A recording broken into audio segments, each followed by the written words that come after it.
ओम शांति। 25 मई 2025 की अव्यक्त वाणी है। रिवाइज डेट है 4 सितंबर 2005। टाइटल है शिक्षा के साथ क्षमा और रहम को अपना लो। दुआएं दो, दुआएं लो, तो आपका घर आश्रम बन जाएगा। आज बाप दादा सर्व बच्चों के मस्तक में प्योरिटी की रेखाएं देख रहे हैं, क्योंकि ब्राह्मण जीवन का फाउंडेशन ही है पवित्रता। पवित्रता की रेखाएं कौन सी है जानते हो? पवित्रता सर्व को प्रिय है। पवित्रता सुख, शांति, प्रेम, आनंद की जननी है। पवित्रता मानव का सच्चा श्रृंगार है। पवित्रता नहीं तो मानव जीवन का मूल्य नहीं। जैसे देखते हो देवताएं पवित्र है, इसलिए ही माननीय और पूजनीय है। पवित्रता नहीं तो मानव जीवन को आजकल देख रहे हो। बाप दादा ने आप सभी बच्चों को ब्राह्मण जन्म का वरदान यही दिया, पवित्र भव, योगी भव। जिस आत्मा में पवित्रता है उसकी चाल चलन चेहरा चमकता है, इसलिए पवित्रता ही जीवन को श्रेष्ठ बनाने वाली है। वास्तव में आप सब बच्चों का आदि स्वरूप है ही पवित्रता। अनादि स्वरूप भी पवित्रता है। ऐसी पवित्र आत्माओं की विशेषताएं उनके जीवन में सदा पवित्रता की पर्सनालिटी दिखाई देती है। पवित्रता की रियलिटी, पवित्रता की रॉयल्टी चेहरे और चाल में दिखाई देती है। ये रेखाएं जीवन का श्रृंगार है। रियलिटी है मैं अनादि आदि स्वरूप इस स्मृति से समर्थ बन जाता हूँ। रॉयल्टी है स्वयं भी स्वमान में और हर एक को सम्मान देकर चलने वाला।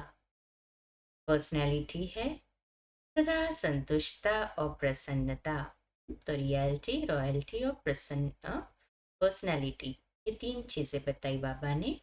रियलिटी है मैं अनादि आदि स्वरूप इस स्मृति से समर्थ बन जाता। रॉयल्टी है स्वयं भी सम्मान में और हर एक को सम्मान देकर चलने वाला। और पर्सनैलिटी है सदा संतुष्टता और प्रसन्नता, स्वयं भी संतुष्ट और अन्य को भी संतुष्ट करने वाले। पवित्रता से प्राप्तियां भी बहुत है। बाप दादा ने आप सभी बच्चों को क्या क्या प्राप्ति कराई है वह जानते हो ना? कहें हाँ जी बाबा। इतने खजानों से भरपूर किया है। अगर प्राप्तियों को स्मृति में रखे तो भरपूर हो जाए। सबसे पहला खजाना दिया है ज्ञान का खजाना, जिससे जीवन में रहते दुख अशांति से मुक्त हो जाते। व्यर्थ संकल्प, नेगेटिव संकल्प, विकल्प, विकर्म से मुक्त हो जाते हैं। अगर कोई भी व्यर्थ संकल्प व विकल्प आता भी है तो ज्ञान के बल से विजयी बन जाते हैं। दूसरा खजाना है याद, योग, जिससे शक्तियों की प्राप्ति होती है और शक्तियों के आधार से सर्व समस्याओं को, सर्व विघ्नों को सहज पार कर लेते हैं। तीसरा खजाना है धारणाओं का, जिससे सर्व गुणों की प्राप्ति होती है। और चौथा खजाना है सेवा का, जिससे सेवा करने से जिसकी सेवा करते हो उसकी दुआएं मिलती है, खुशी प्राप्त होती है। इतने खजाने बाप द्वारा सभी बच्चों को प्राप्त होते हैं। बाप सभी को एक जैसे ही खजाने देते हैं। कोई को कम कोई को ज्यादा नहीं देते हैं, लेकिन लेने वालों में फर्क हो जाता है ना। कोई बच्चे तो खजाने को प्राप्त कर खाते पीते मौज करते और फिर मौज में खत्म कर देते हैं, और कोई बच्चे खाते पीते मौज करते जमा भी करते हैं, और कई बच्चे कार्य में भी लगाते लेकिन बढ़ाते जाते हैं। बढ़ाने की चाबी है खजाने को स्व के प्रति और दूसरों के प्रति यूज करना। जो यूज करता है वह बढ़ाता है। तो अपने आप से पूछो कि ये विशेष खजाने जमा है, क्या कहेंगे? हाँ या थोड़ा थोड़ा? जिसके पास ये खजाने जमा है वह सदा भरपूर रहता है। देखो, कोई भी चीज भरपूर रहती है ना, तो हलचल नहीं होती। अगर भरपूर नहीं होती तो हलचल होती, हिलती है। कोई भी चीज को अगर पूरी रीति से भर नहीं दो तो वह हिलती है। तो यहाँ भी अगर सर्व खजानों से भरपूर नहीं है तो हलचल होती है। सदा ये नशा रहे कि बाप के खजाने मेरा जन्म सिद्ध अधिकार है। आपने दिया, आपने लिया, तो सब खजाने किसके हुए? आपके हो गए ना? कहे हाँ जी बाबा। तो जिसके पास खजाने हैं वह कितना नशे में रहता है। जैसे छोटा सा राजा का लड़का राजकुमार होता है, पता भी नहीं होता है कि बाप के पास क्या क्या खजाना है, लेकिन नशा रहता है कि बाप के खजाने मेरे खजाने हैं। और खजाने की खुशी में रहता है।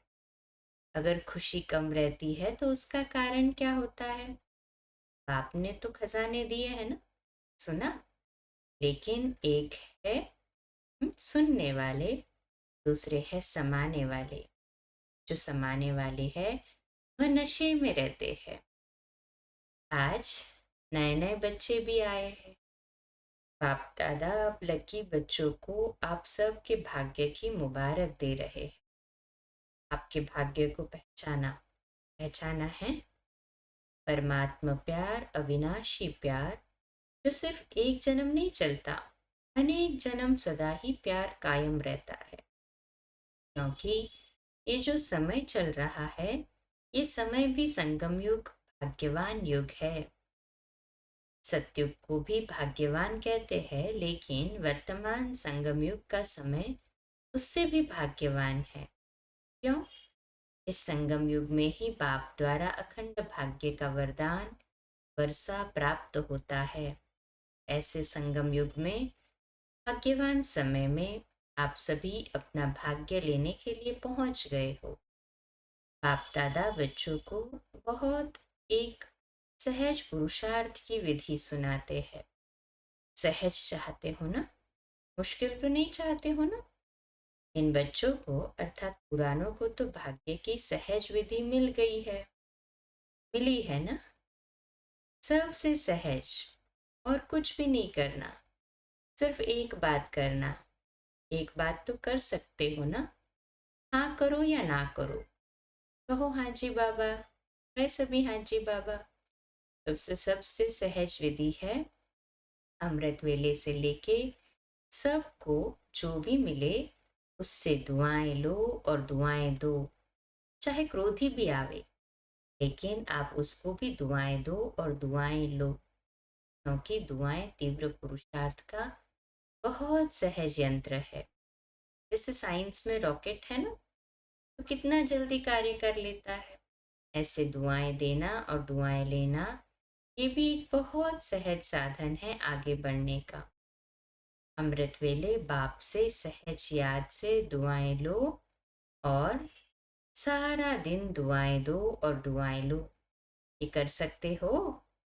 नहीं हाँ जी बाबा। कर सकते हो तो हाथ उठाओ। कोई बद्दुआ दे तो क्या करेंगे? आपको बार बार तंग करे तो? देखो, आप परमात्मा के बच्चे, दाता के बच्चे, दाता हो ना, मास्टर दाता तो हो ना। तो दाता का काम क्या होता है? देना। तो सबसे अच्छी चीज है दुआएं देना। कैसा भी व्यक्ति हो, लेकिन है आपका भाई बहन। परमात्मा के बच्चे तो भाई बहन हो ना। परमात्मा का बच्चा है, मेरा ईश्वरीय भाई है, ईश्वरीय बहन है। उसको क्या देंगे? बद्दुआ देंगे क्या? बाप कभी बद्दुआ देता है? देगा? देता है? हाँ या ना? हाँ ना करो, बहुत खुश रहेंगे। हाँ, अगर बद्दुआ वाले को भी आप दुआ देंगे, वह दे न दे, लेकिन आप दुआ लेंगे तो दुख क्यों होगा? बाप दादा आप आए हुए बच्चों को एक वरदान देता है। वरदान याद रखेंगे तो सदा खुश रहेंगे। वरदान सुनाए, सुनेंगे? कहे हाँ जी बाबा।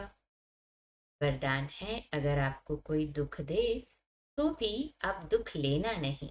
वह दे लेकिन आप नहीं लेना, क्योंकि देने वाले ने दे दिया, लेकिन लेने वाले तो आप हो ना। देने वाला लेने वाला नहीं है। अगर वह बुरी चीज देता है, दुख देता है, अशांति देता है, तो बुरी चीज है ना। आपको दुख पसंद है? नहीं पसंद है ना, तो बुरी चीज हो गई ना। तो बुरी चीज ली जाती है क्या? कोई आपको बुरी चीज देवे तो आप लेंगे, ले लेंगे? नहीं ना। तो लेते क्यों हो? ले तो लेते हो ना। अगर दुख ले लेते हो तो दुखी कौन होता है? आप होते हो या वो होता है? लेने वाला ज्यादा दुखी होता है। अगर अभी से दुख लेंगे नहीं तो आधा दुख तो आपका दूर हो जाएगा। लेंगे ही नहीं ना। और आप दुख के बजाय उसको सुख देंगे तो दुआएं मिलेगी ना। तो सुखी भी रहेंगे और दुआओं का खजाना भी भरपूर होता जाएगा। हर आत्मा से कैसी भी हो, आप दुआएं लो, शुभ भावना शुभकामना रखो। कभी कभी क्या होता है, कोई ऐसा काम करता है ना, तो कोशिश करते हैं शिक्षा देने की। इसको ठीक कर दूं, शिक्षा देते हो। शिक्षा दो, लेकिन शिक्षा देने की सर्वोत्तम विधि है कि क्षमा का रूप बन के शिक्षा दो। सिर्फ शिक्षा नहीं दो, रहम क्षमा भी करो और शिक्षा भी दो। दो शब्द याद रखो, शिक्षा और क्षमा, रहम। अगर रहम दिल बन के उसको शिक्षा देंगे तो आपकी शिक्षा काम करेगी। अगर रहम दिल बन के नहीं देंगे तो शिक्षा एक कान से सुनेंगे, दूसरे कान से निकल जाएगी, शिक्षा धारण नहीं होगी। ऐसे है ना। अनुभव है। आप भी किसका शिक्षक तो नहीं बन जाते। शिक्षक बनना जल्दी आता है, क्षमा करना दोनों साथ साथ चाहिए। अभी से रहम रहम करने की विधि है शुभ भावना शुभ कामना। जैसे कहते हैं ना, सच्चा प्यार पत्थर को भी पानी कर देता है। ऐसे ही क्षमा स्वरूप से शिक्षा देने से आपका कार्य जो चाहते हो ये नहीं करे, ये नहीं हो, ये प्रत्यक्ष दिखाई देगा। आपके रहम दिल बन शिक्षा देने का प्रभाव उसकी कठोर दिल भी परिवर्तन हो जाएगी। तो क्या वरदान मिला? न दुख देना न दुख लेना। पसंद है? पसंद है ना, अभी लेना नहीं, गलती नहीं करना। जब बाप दुख नहीं देता तो फॉलो फादर करना है ना, कर रहे हैं। कभी कभी थोड़ा डांट देते हो, डांटना नहीं, रहम करो, रहम के साथ शिक्षा दो। बार बार किसको डांटने से और ही आत्मा जो है ना, वो दुश्मन बन जाती है, घृणा आ जाती है।